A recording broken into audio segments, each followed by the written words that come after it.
My name is Juliet Anderson. I'm 29 years old. 14 days before my wedding, my own father looked my fiancée dead in the eyes and said, "She's a liar. Always has been. She had a bastard child at 18 and tried to trap a man with it." My mother leaned in with venom and hissed, "Don't let this trap you too.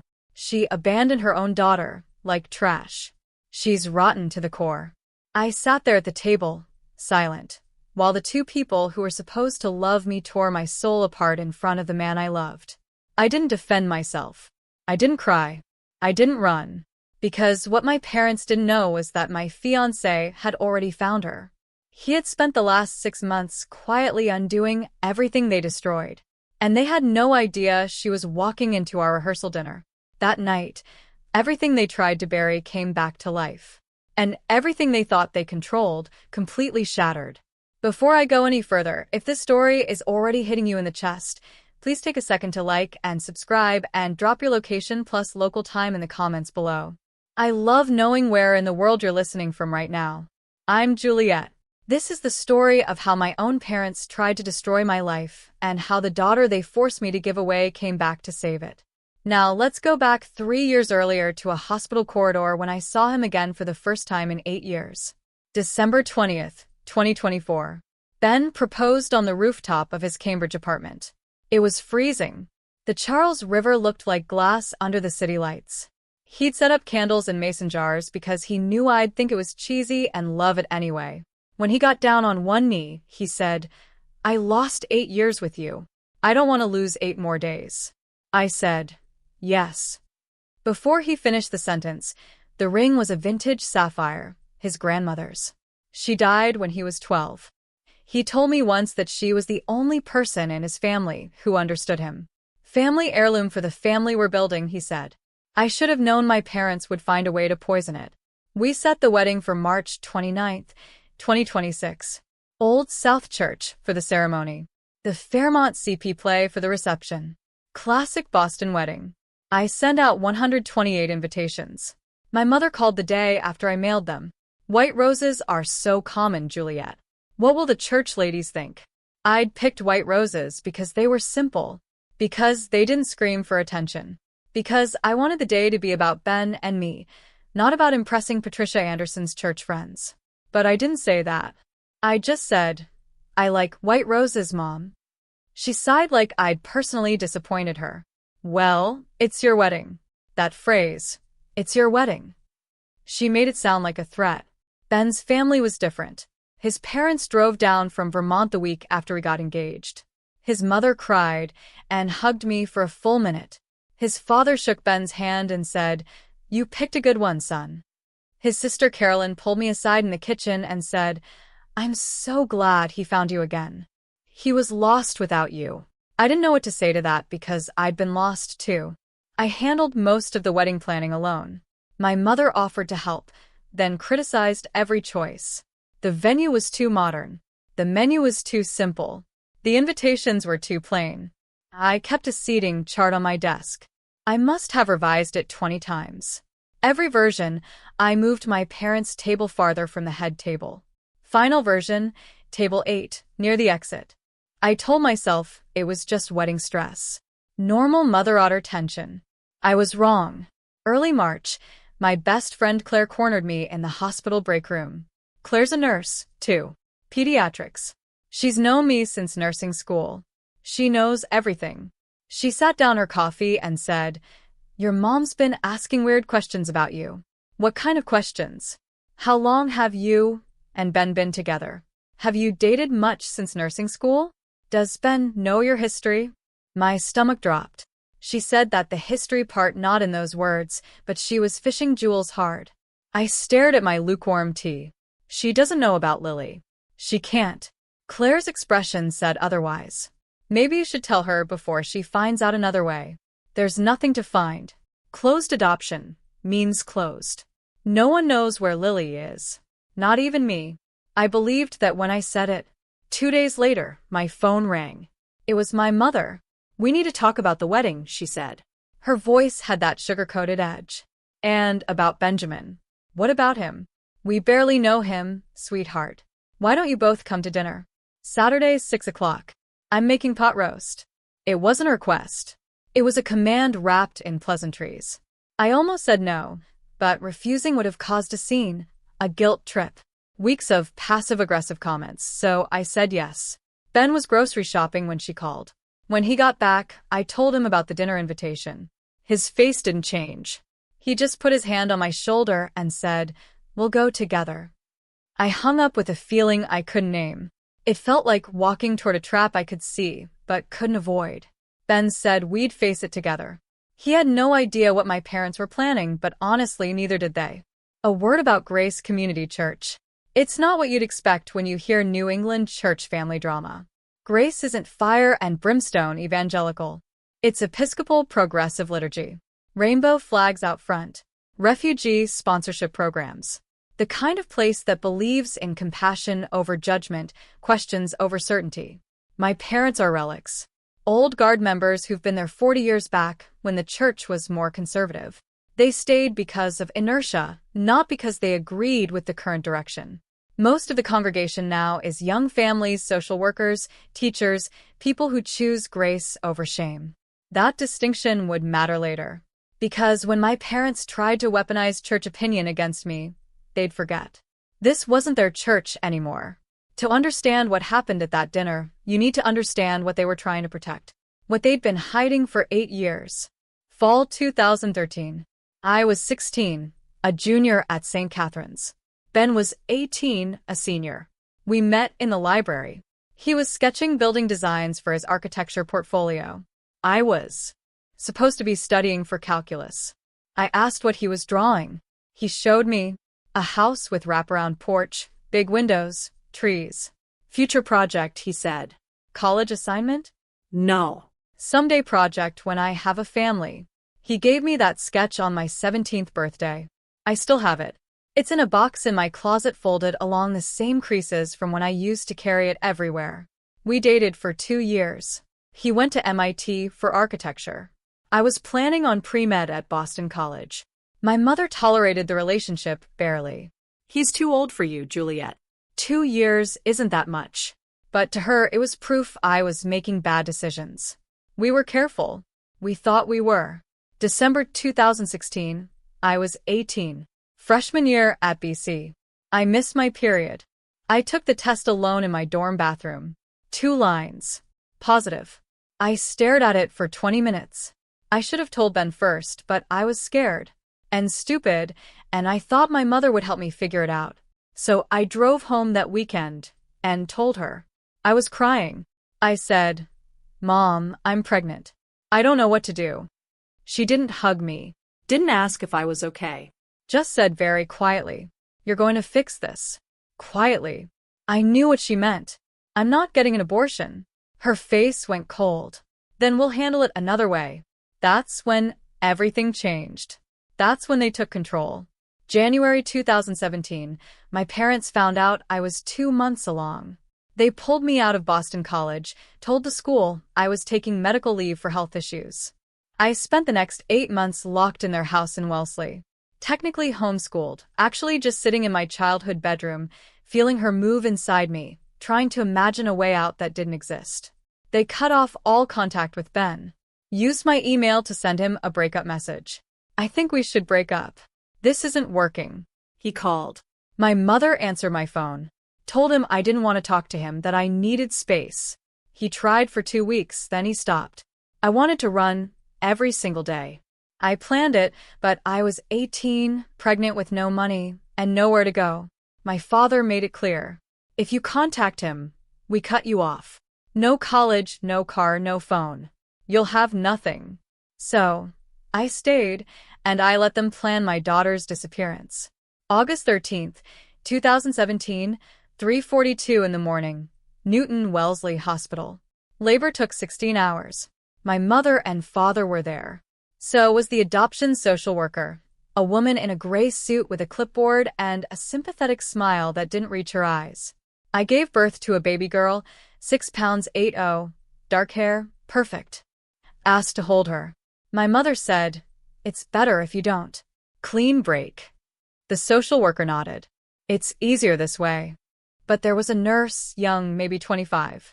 She looked at me, then at the baby, then back at me. She said, "I can give you a couple minutes." She placed my daughter on my chest. 90 seconds. That's all I got. I tried to memorize everything.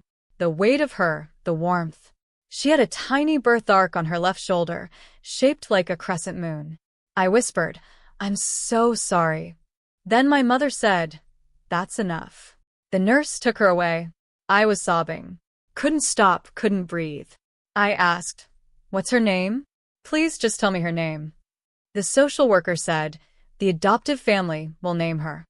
They offered me something to help me sleep, a sedative. I was so broken, I said yes. When I woke up 6 hours later, she was already gone in someone else's arms in someone else's home with someone else's name. And I didn't even get to say goodbye. August 14th, 2017, I signed the relinquishment papers, closed adoption. No contact, no information, no updates ever. My mother stood over me while I signed.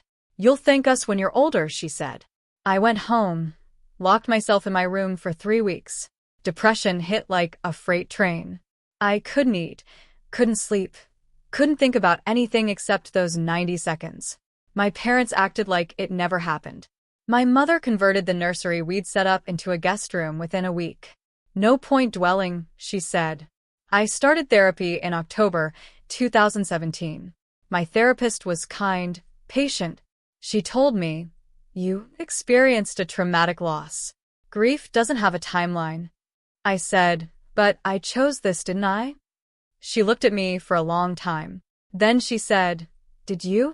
Every August 13th for the next 8 years, I called in sick to work, stayed in bed, counted the hours since I'd last held her, which was 90 seconds.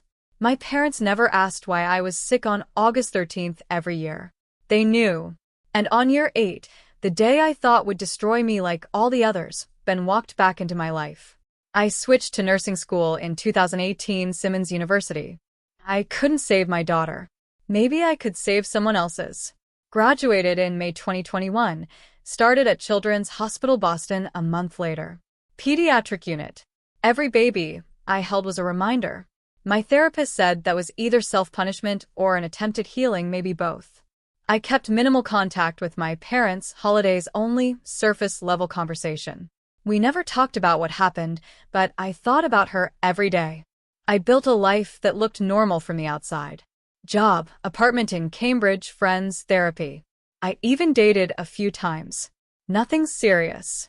But every August 13th, I disappeared. The ritual was always the same. I'd drive to the Newton Wiley Hospital parking lot, park in the same spot where my parents parked that night, and I'd sit there. I'd count the years, first birthday, second, fifth. I'd wonder, what does she look like? Does she know she's adopted? Does she think about me? August 13th, 2022. I sat in that parking lot and whispered, "You're 5 today. Do you like kindergarten? Do you have my eyes?" No one answered. Claire asked me once why I didn't try to find her. I said, "Closed adoption means she doesn't want to be found." I was wrong about that, too. In my apartment, I kept a small box in the back of my closet. Inside were 8 birthday cards, one for each year. I'd write them on August 13th, seal the envelope, and put them in the box. I never sent them. There was no address to send them to, but I wrote them anyway. While I was grieving, Ben was living his own version of hell. I didn't know this at the time. He told me later. He finished MIT in 2020, started an architecture firm with a college friend, took on projects around Boston. He dated a few people. Nothing stuck. He told me later, "Every relationship I tried felt like replacing you. I couldn't do it." In his sketchbook from 2018, there are pages and pages of house designs. All of them have the same detail. A nursery facing east labeled for morning light. He didn't know why he kept drawing it. 2022, Ben's firm got a contract to design an expansion for Children's Hospital Boston new pediatric wing. He'd be on site for measurements meetings with hospital admin, pure coincidence. March 15th, 2023. I was doing rounds on the 4th floor. An administrator walked in with an architect to measure the space for the expansion. The architect turned around, and I saw him. 8 years. He looked older, sharper, but it was him. We made eye contact. Time stopped. The administrator said, "Juliet Anderson, this is Benjamin Foster from Foster and Holmes Architecture." "Benjamin, this is Juliet, one of our pediatric nurses." Ben said, "Actually, we know each other." I couldn't speak. He asked, "Coffee, please?" An hour later, we were sitting in the hospital cafeteria. 2 coffees getting cold on the table between us. We talked for 3 hours, he said. "I never stopped thinking about you, and I never understood why you left." I told him the truth, most of it. I told him my parents forced us apart, that I was pregnant when they separated us, that I had a daughter, born August 2017, given up for adoption. What I didn't tell him, what I genuinely believed, was that the baby was his. The timeline was close. We'd broken up in January. I thought maybe I'd gotten pregnant right after we split with someone else. In my grief, it didn't make sense. But trauma doesn't make sense. I was wrong.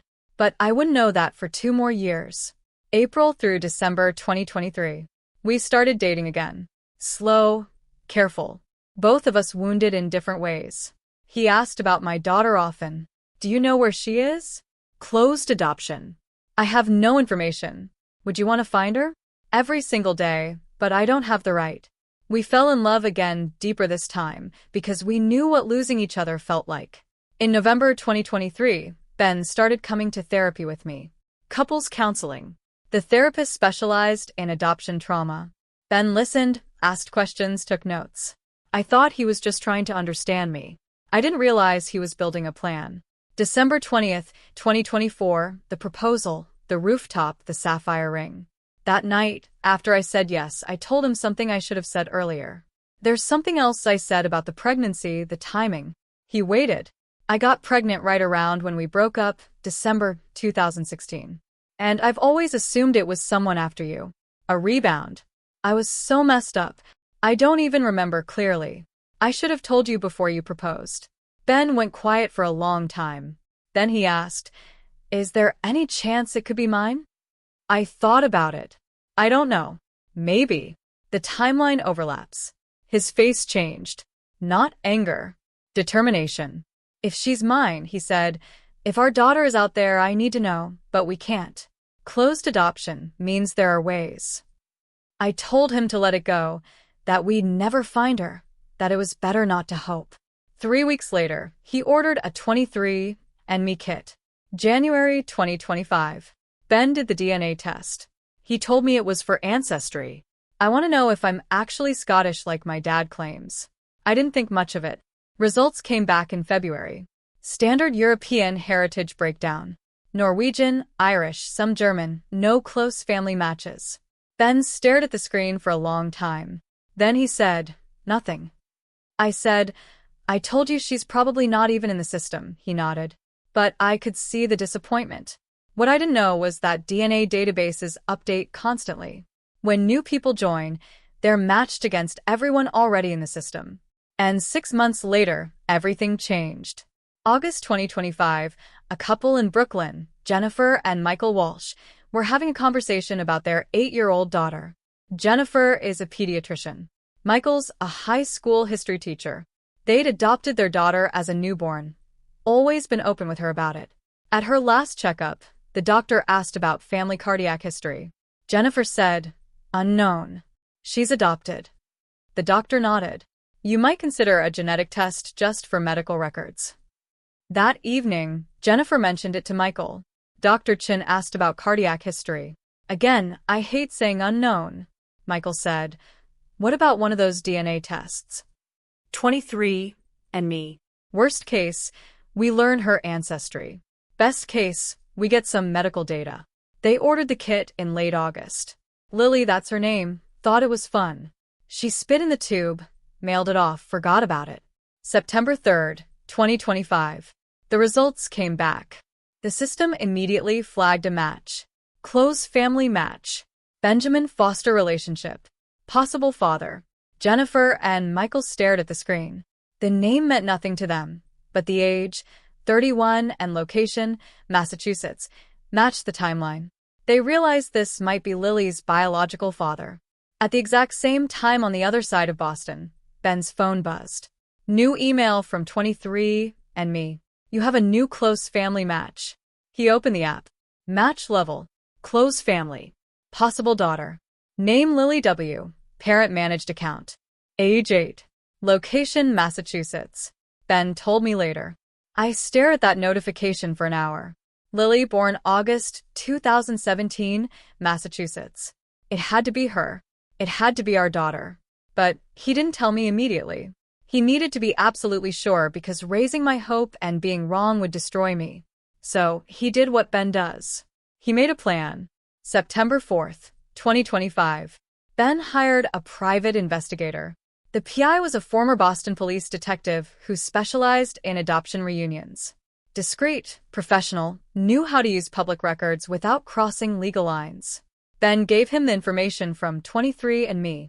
Lily W., age 8, Massachusetts. The PI worked fast. Property records in Brooklyn showed a Jennifer Walsh, age 43, pediatrician, and Michael Walsh, age 45, high school teacher, dependent child, female, age 8. School enrollment records in Massachusetts are public. Cross-reference with the address Lily Walsh, 3rd grade, Brookline Elementary. The school website had class photos posted from the previous year. 2nd grade, front row, 3rd from the left, purple shirt, dark curls, gap-toothed smile. The PI sent the report. 23 pages. The photo was on page 1. Ben told me later. The photo showed a little girl with dark curls and my smile and your eyes. And I knew beyond any doubt she was ours. The question was, what now? September 21st, 2025. Ben sat me down in his apartment. Serious face, gentle voice. I found her, he said. I thought he was joking. Found who? He showed me his phone, the 23andMe match, the PI report, the photo. I collapsed. I don't remember the next hour clearly. I know I cried. I know Ben held me. I know. I kept saying, how? How is this possible? Ben explained the DNA test, the match, the investigation. And then he said, Juliet, the match says I'm her father, not someone else. Me. That broke me all over again because it meant I'd lost 8 years, not just with my daughter, but with the father of my daughter, the man I loved, the man who would have fought for us if he'd known. October 2025, Ben hired a family law attorney, Helen Strickland, specialist in adoption cases. We weren't trying to take back Lily. That's not how it works. We were trying to establish contact to see if the adoptive family would be open to communication. Massachusetts law allows birth-parent contact if the adoptive parents consent. If they refuse, we'd have no legal recourse. The attorney sent a formal letter to Jennifer and Michael Walsh. The letter said, I represent Juliet Anderson and Benjamin Foster, the biological parents of Lily Elizabeth Walsh, Duo B. My clients recently became aware of their genetic relationship to Lily through DNA testing. They're seeking to establish contact with Lily if the family is open to such communication. This is not a legal challenge to the adoption. This is a request for voluntary reconnection. We waited 3 weeks. No response. I started to accept that maybe closed meant closed. Then Jennifer Walsh called the attorney back. November 2025. Helen put the call on speakerphone. Ben and I sat in her office holding hands, barely breathing. Jennifer's voice was warm, kind. I got your letter. I want you to know Michael, and I have always wanted Lily to know her birth parents. We tried to maintain contact after the adoption, but we were told the birth mother wanted no contact, a clean break. My blood went cold. Helen asked, Who told you that? The adoption agency. They said they'd reached out on our behalf, but Juliet had requested no further communication. I never said that. My parents had. Jennifer continued, Lily asks about her birth mother every year on her birthday. We've told her we'd help her find you when she was ready. We had no idea you were looking to. Ben and I were both crying. Jennifer said, We're not threatened by you. Lily is lucky to have so many people who love her. We'd be honored to arrange a meeting. We set it up for February. Supervised by a family therapist. 1 hour. Walsh family home in Brooklyn. Lily was told ahead of time. Your birth parents want to meet you. She said yes immediately. December 2025. The Walsh family started sending us emails through the attorney, photos of Lily, stories about her. She loves art, plays violin, wants to be a veterinarian. She's in 3rd grade. Her favorite color is purple. Jennifer sent a scan drawing Lily had made the year before. It was a family portrait. 2 adults labeled Mom Jennifer and Dad Michael.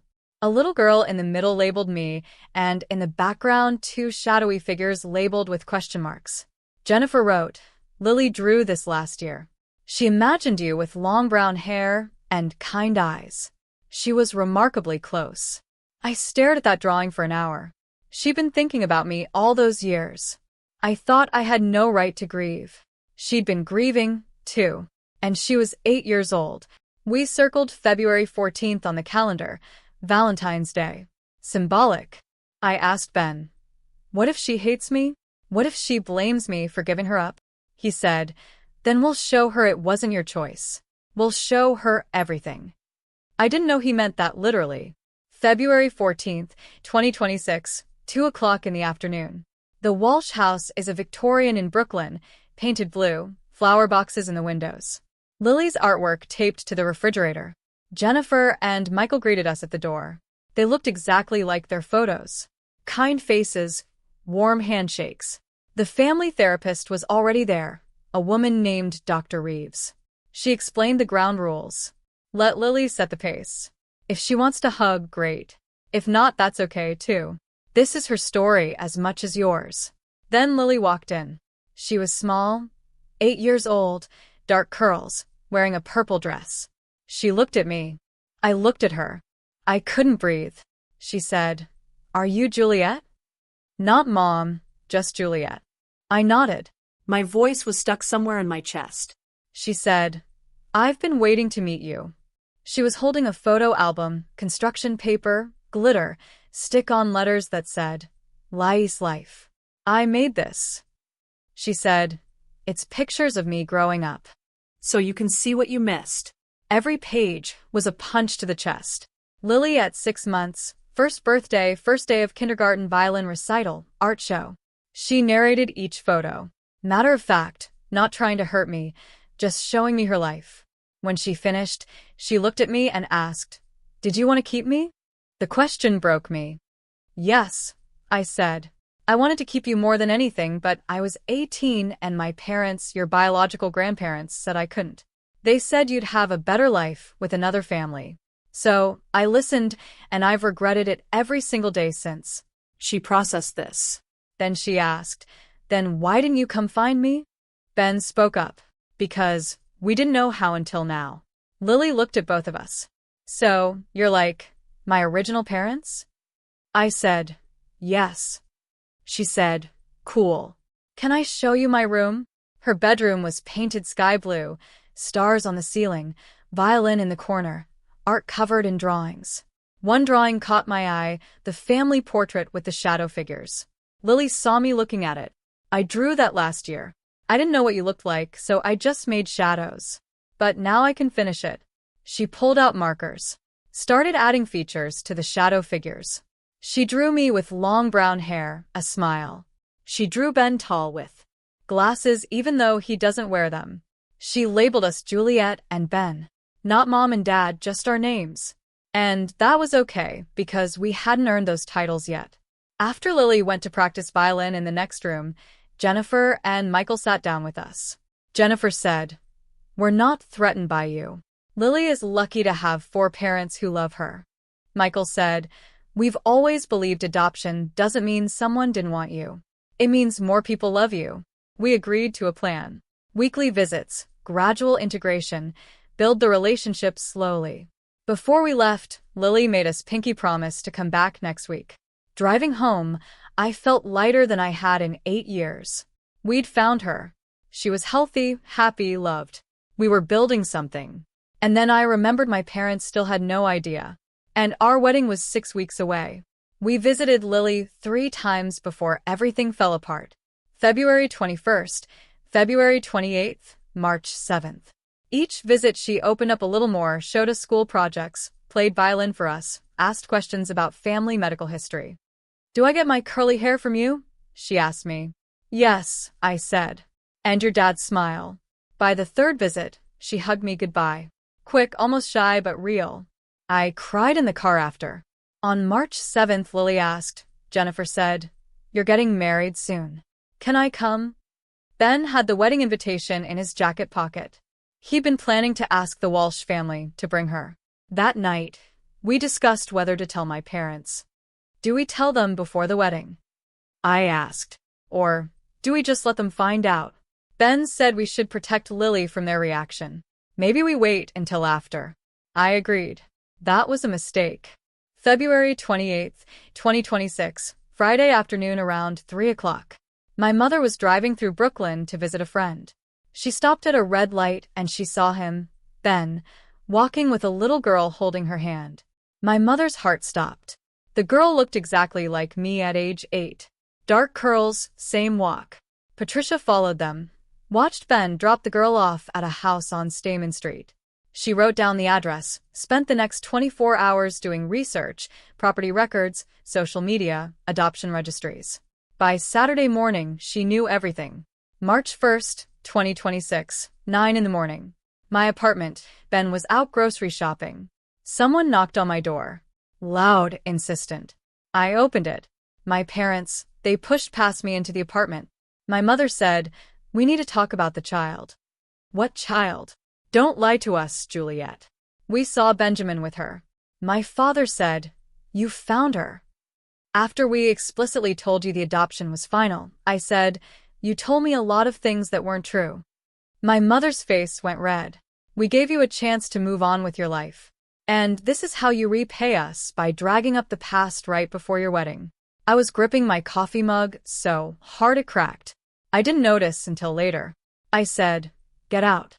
They didn't move. My mother said, "If you don't end this immediately, we'll tell Benjamin the truth about you. He already knows." She laughed. Actually laughed. "Does he know you have no idea who the father is?" The lie came so easily to her. I said, "Ben is the father." 23andMe proved it. Her face went white. My father said, "Even if that's true, and I doubt it, that child is gone. Legally adopted. You have no claim." I said, "We're not trying to take her. We're trying to be part of her life. Something you prevented for 8 years. My mother's voice shook. "If you pursue this, you'll destroy your relationship with us." I said, "Good." They left. But I knew it wasn't over. March 1st through March 13th, 2 weeks of hell. My parents tried everything. Threats. "We'll tell the church you're harassing the adoptive family." Guilt. "After everything we've done for you," bribery. "We'll pay for a European honeymoon if you stop this nonsense." Emotional manipulation. "You'll confuse that poor child." Nothing worked. I blocked their number on March 13th. That's when they decided to go nuclear. They'd tell Ben, assume he didn't know. He'd leave me. Wedding canceled. Problem solved. March 12th, the last phone call before I blocked them. My mother said, "If you won't listen to reason, then Benjamin deserves to know the truth about who he's marrying." I said, "He knows everything, unlike you. We believe in honesty." March 8th, a formal dinner invitation arrived in the mail. It had been sent 3 weeks earlier before the blow-up.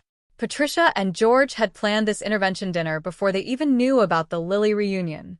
Now it was their stage. I knew it was a trap, but refusing would cause an even bigger scene. Ben said, "Let them try. I've got everything documented." I asked, "What if they have some proof I don't know about? Some lie I can't disprove?" He opened a folder on his phone labeled Lily. Inside, 23andMe results, emails with the Walsh family, therapist notes, photos with Lily, legal timeline, everything. "Then we'll disprove it together," he said. March 14th arrived, 14 days before the wedding. We drove to my parents' house in Wellesley. Ben brought his phone. I brought my engagement ring, because I wasn't sure I'd still be wearing it by the end of the night. March 14th, 2026, 5:55 p.m. The Anderson house is a large, colonial, immaculate lawn. Church directories stacked on the side table in the foyer.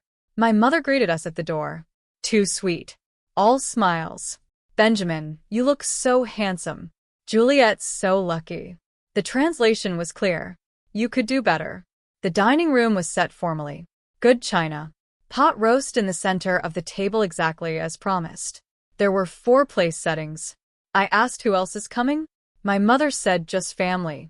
The 4th chair stayed empty. I thought it was decorative, symbolic of something. It wasn't. We sat down. My father said grace. It was long, pointed about honesty and truth in marriage. Then my mother served the pot roast. And then, as I was lifting my fork to take the first bite, my father looked at Ben and said, "There's something you need to know about Juliet before you marry her." Pause.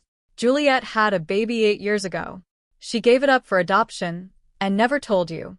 Ben set down his fork. Very calmly. He said, "I know." My mother blinked. Throne. You know?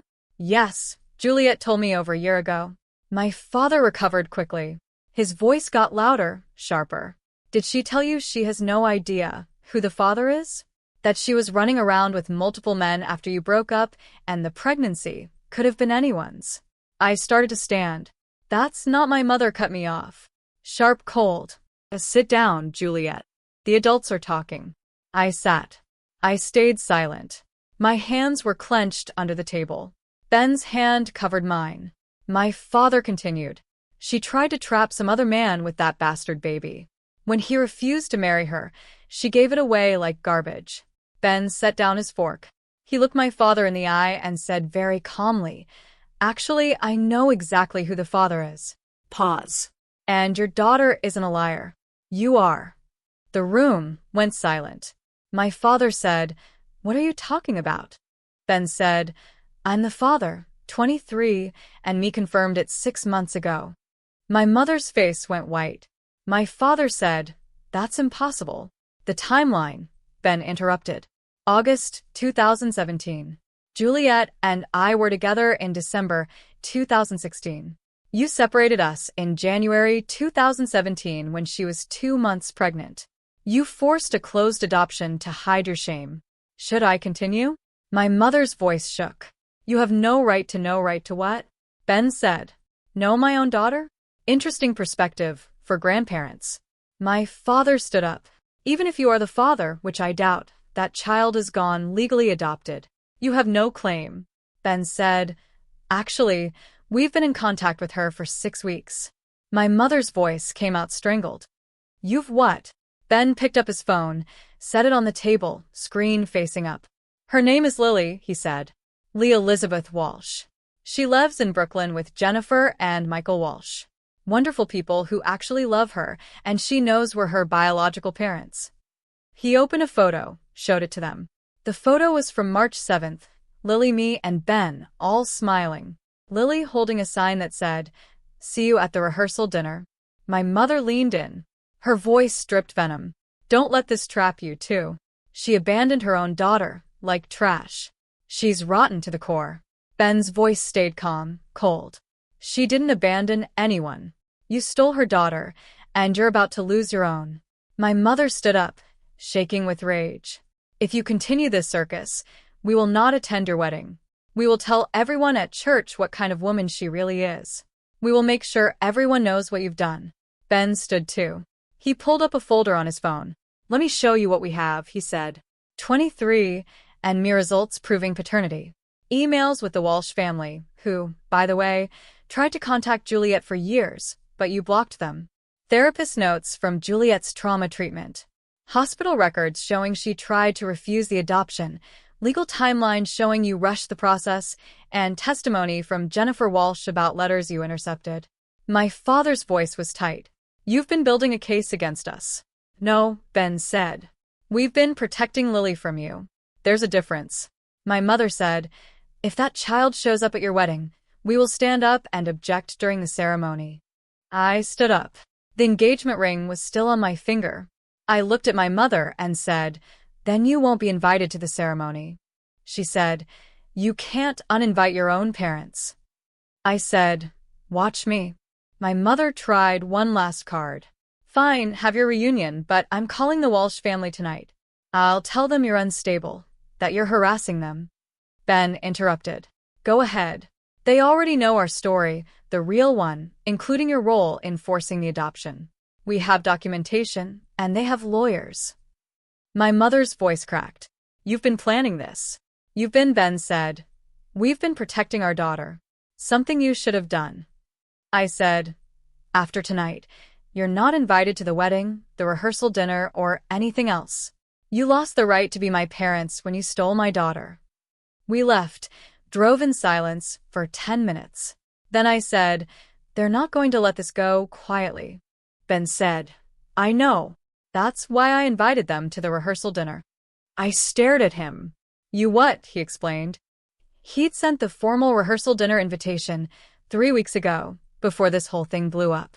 He knew they'd find out about Lily eventually. He wanted the confrontation to happen publicly with witnesses, so they couldn't rewrite history later. Rehearsal dinner meant 40 guests. Both families, friends, colleagues, church members, all the people who knew me as kind, honest, good. I asked, what if they make a scene? Ben said, then Lily will see exactly why we kept her away from them, and everyone else will see it, too. March 14th to March 28th, 2 weeks. I blocked my parents' number, focused on the wedding, visited Lily twice more. She was excited about coming to the rehearsal dinner. Jennifer helped her pick out a white dress with a purple sash. So, I matched the wedding colors, Lily said. I asked Ben, what if this backfires? What if it traumatizes her? He said, she's stronger than you think, and she deserves to know the truth about why her family looks the way it does. March 28th, 2026, 6 o'clock in the evening, the Fairmont CP Play Plaza, private event room. We'd combined the rehearsal dinner with a welcome party for out-of-town guests, 40 people total. Ben's family from Vermont, my hospital colleagues, his architecture firm partners, college friends, 5 church members, the progressive ones who actually liked me, and the Walsh family, Jennifer, Michael, and Lily seated at table 1 near the exit, so they could leave with Lily if things got ugly. My parents arrived at 6:15 late, making an entrance. Patricia wore a navy dress and pearls. George wore a suit. They looked like the respectable church-going couple everyone thought they were. Caroline, Ben's sister, leaned over and whispered, they actually came. You ready? I said, no, but let's do it anyway. Dinner started. The food was good. Salmon, roasted vegetables. Conversations buzzed. Speeches began. The best man told a story about Ben in college. The maid of honor, Claire, told a story about me from nursing school. Ben's father stood up, talked about finding your way back to love, about second chances. My parents sat stone-faced, through all of it. Then Ben stood up. The room quieted. He said, most of you know that Juliet and I dated in high school. What you might not know is that we broke up for 8 years. We were separated by circumstances beyond our control. Family issues, miscommunication, bad timing. His eyes flicked to my parents. But 3 years ago, we found each other again. And this time, nothing was going to keep us apart. He looked at me. Juliet is the strongest person I've ever known. She survived things that would break most people. And she's done it with grace and kindness that still amazes me. He paused. There's someone else who wants to say hi. He gestured to the door. The door opened. Jennifer Walsh walked in holding the hand of a little girl in a white dress with a purple sash. Lily. The room went completely silent. Lily walked toward the head table. Her eyes were on me. My mother's face went chalk white. My father half stood then sat back down. Lily reached me, smiled. Hi, she said. I'm Lily. Then she turned to face the room. Small voice but clear. I'm Juliet and Ben's daughter. Well, biological daughter. I have 2 moms and 2 dads. It's kind of cool. Someone in the back asked, you have a daughter? Claire stood up. Yes, and it's a beautiful story. Let them tell it, Ben explained briefly. Factually, 8 years ago, Juliet and I were separated. She was pregnant with my daughter, but I didn't know. Her family arranged a closed adoption. For 8 years, we thought we'd never see Lily again. Then, 23 and me brought us together. Her adoptive parents, Jennifer and Michael, have been incredibly generous in letting us reconnect. Jennifer stood up, her hand on Lily's shoulder. Lily is lucky to have so many people who love her. We're honored to share her with Juliet and Ben. My mother stood up. Her voice shook. This is inappropriate. This child should not be here. Caroline, Ben's sister, said, "Excuse me, who are you?" My mother said, "I'm Juliet's mother." Caroline said, "The same mother who forced an 18-year-old to give up her baby." That mother. Patricia said, "We did what was best for Ben's father," stood up. For who? Certainly not for Juliet or for Lily. The room was staring at my mother. No one was on her side. My father tried to pull Patricia toward the door. She shook him off. She turned to Lily and said, "You don't belong here." Lily looked at her, small, 8 years old, white dress. She said, "Are you my grandma?" Patricia said, "No, I'm Lily," said. "Juliet told me I have grandparents who didn't want me to exist." "Is that you?" Dead silence. Patricia couldn't answer. Lily continued, "Juliet told me she wanted to keep me, but you wouldn't let her. Is that true?" Patricia stammered. "It's not that simple," Lily said. "It sounds pretty simple." Ruth, an elderly church member, someone Patricia had known for 20 years, stood up. "Patricia Anderson," she said, "I've known you for 2 decades. I have never been more disappointed." One by one, people spoke up. A colleague from the hospital. "Juliet is the most compassionate nurse I know. She deserves happiness." Ben's business partner. "This family is beautiful. Anyone who can't see that can leave." Even church members. Patricia's own people turned on her. Forcing her daughter to give up her baby. That's not what Jesus taught. Ruth said, "Patricia, you need to leave. This is a celebration and you're poisoning it." My mother grabbed my father's arm. She headed for the door, stopped, turned, said, "You'll regret this, Juliet. All of you will." And walked out. The door closed behind them. The room exhaled. Then someone started clapping. Then everyone. Standing ovation, not for kicking out my parents, for Juliet's strength, for Ben's loyalty, for Lily's courage, for the Walsh family's generosity. Lily looked confused. "Why are they clapping?" I said, "Because we're a family." She said, "All of us." I said, "All of us." She looked at me, shy, hopeful. "Can I call you Mom, or is that weird because I already have a mom?" I was crying. "You can call me whatever feels right." She thought about it. "Okay. Mom Juliet and Mom Jennifer." Like that. I held her hand. First time holding her hand without a therapist supervising. 8 years late. But here the party continued. Lily met Ben's parents, her other grandparents. They cried, hugged her, gave her a teddy bear they'd been saving for 8 years. And the next day, we got married. March 29th, 2026, 3 o'clock in the afternoon. Old South Church, Boston. 128 guests. Patricia and George were not among them. Lily was the flower girl. White dress, purple flowers. She walked down the aisle ahead of me. Ben cried when he saw us both. The ceremony was perfect. Our vows included the line, "I promise to always choose truth over comfort and love over fear." The pastor said, "Marriage isn't just about 2 people. It's about the family you build together." The camera panned to Lily, Jennifer, Michael, Ben's parents, all of them smiling. We took photos after one with Lily between me and Ben. All 3 of us holding hands. That photo sits on our mantle now next to the hospital Polaroid from 8 years ago. The only other photo I have of her. The reception was perfect. No drama, just joy. Patricia and George didn't try to crash. They disappeared completely. At the reception, we had our first dance. Then Lily, still in her flower girl dress, asked if she could join. We pulled her onto the dance floor. The photographer caught the moment. 3 of us holding hands in a circle, all laughing.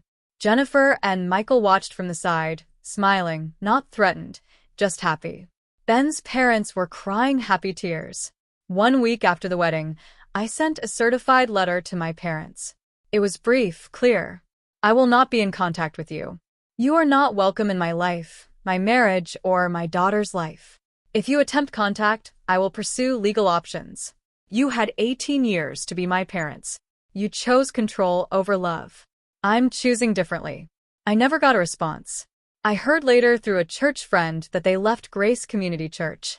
Too many questions about that granddaughter. They couldn't spin the story anymore. I thought I'd feel guilty about cutting them off. I didn't. I felt free. Months later, I won't give you a specific date because it doesn't matter. We found a rhythm. Lily lives with the Walsh family in Brooklyn. That's her home, her school, her primary family. But she stays with us every Wednesday for dinner. And every other weekend, we're in family therapy. All 6 of us, me, Ben, Jennifer, Michael, and Lily, plus the therapist. It's working. Lily calls Jennifer and Michael Mom and Dad. She calls me and Ben Mom Jules and Dad Ben. Everyone's okay with this. Her school forms list 4 emergency contacts. Birthday parties have 4 parents. We all coordinate schedules like it's the most natural thing in the world. Lily has a bedroom at her house now, painted purple. Her choice, art violin. It looks exactly like her room at the Walsh house. She told a classmate once, "I have 4 parents. It's like having built-in backup." Some people ask if I regret cutting off my parents. I don't. I regret the years I spent trying to earn love from people incapable of giving it, but I don't regret fighting to get my daughter back. Some families you're born into. Some you build, and some, the ones worth everything, you fight like hell to reclaim. We did all 3, and we're not done.